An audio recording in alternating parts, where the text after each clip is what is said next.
拖拉机异响。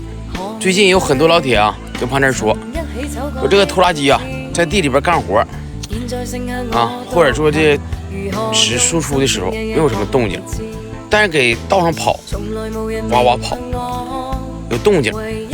有些时候感觉像脚底发麻似的，不知道怎么回事。今天胖子给人家老铁们说一说啊，像这款东方红的啊，还有这个雷沃的这样式的车型，他们都有一个问题，什么问题呢？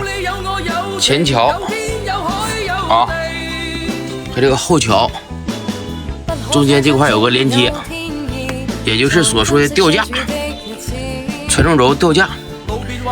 这个吊架里边啊有一块有轴承，这个轴承啊，特别是趟水的，或者说干这个水田地的，这个轴承特别容易坏。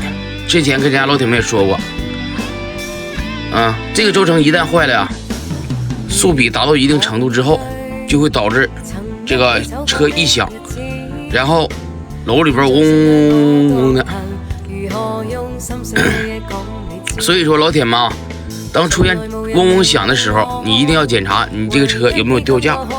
如果有吊架的情况下，请把这个吊架轴承先更换了。一般554以上的拖拉机车型都有这个吊架。这是第一种啊。第二种啊，还有一种问题就是这个宁波桥为什么一挂4档就响？其实宁波桥如果要挂4档不响，就不是纯宁波桥。现在不光宁波桥有异响，就包括 TYTE 4档都响。响的原因呢有很多，有的是装配问题，有的是质量问题。所以说老铁们不要过于担心咱们把新车买到家，正常磨合，磨完合之后把这个油换了就可以。所以说老铁们出现异响一定要找对毛病，然后再进行维修，不要盲目的拆解造成没有必要的花费。养农机这一块有不懂的关注胖弟